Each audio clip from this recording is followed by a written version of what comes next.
Para comenzar con una breve introducción, digamos, o unos pequeños problemas sobre la ley de Ohm, ¿sí? Vamos a colocar el siguiente problema, como tú puedes apreciar ahí.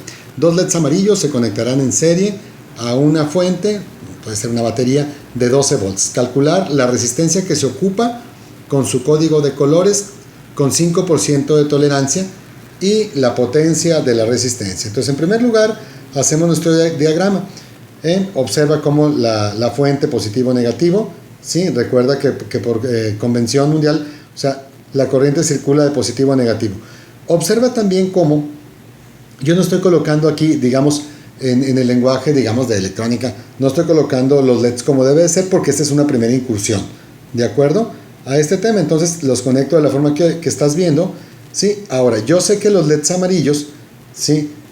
Digamos, trabajan con 1.8 volts y 15 miliamperes. Entonces, como se encuentran conectados en serie, ¿sí? El voltaje, ¿sí? Prácticamente el voltaje, recuerda, en serie el voltaje se suma y la corriente va a ser la misma. Por lo tanto, si voy a tomar 1.8, lo multiplico por 2, por cada LED me da 3.6.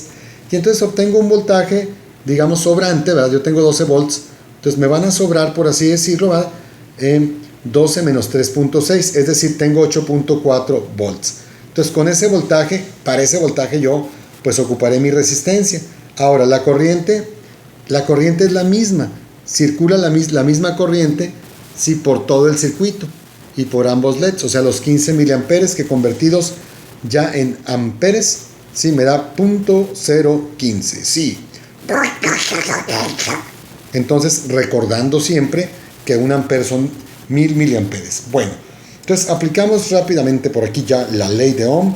Recordar que la corriente se mide en amperes, el voltaje en volts y la resistencia en ohms.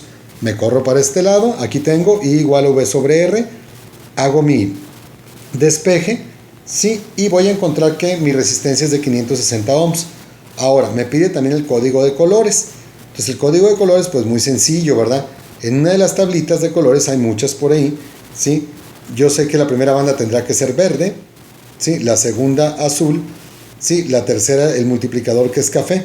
Y como me pidieron un 5% de tolerancia en el problema, ¿sí? Entonces será mi última, digamos, banda o color será color dorado. Bueno, eso por una parte. Voy a voltear la hoja porque también me pedían calcular la potencia. La potencia se mide en watts, ¿sí? La potencia, pues, digamos, esta resistencia va a ser capaz de disipar energía. Ok, la voy a calcular con esta fórmula. Potencia es igual a voltaje por corriente eléctrica. Entonces el voltaje, por ahí, entre comillas, sobrante, que es 8.4, por la corriente que el circuito me está consumiendo, entonces me da una potencia o que está pasando por la resistencia más bien, pues es lo mismo, las dos cosas, de 0.126 watts. Bueno, ese es un primer intento, ¿sí? Vamos ahora a otro problema. ¿Qué tal mi conde? Perfectamente, señor. Bueno, vamos ahora a un segundo intento. Voy a cambiar la hoja y ahora, ¿sí?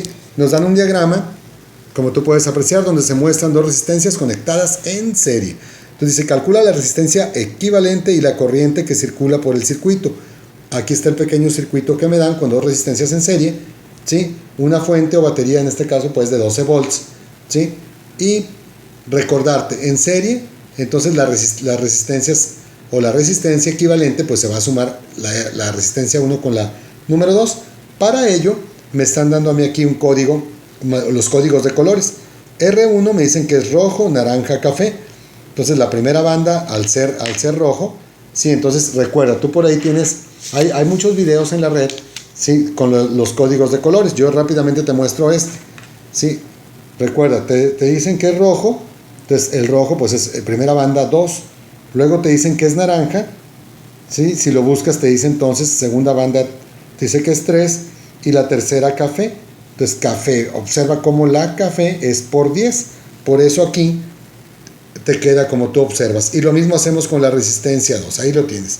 Bueno, la resistencia equivalente entonces es sumar ambas, me da 280 ohms y ya nada más, ya tengo la primera pregunta. Y la segunda, la corriente que circula por el circuito, pues simplemente es aplicar la fórmula I igual a V sobre R, son 12 volts entre 280, me da una corriente de 0.043 amperes o 43 miliamperes. Sí, muchas gracias por tu atención. y hasta la próxima. Hasta la próxima. Bye.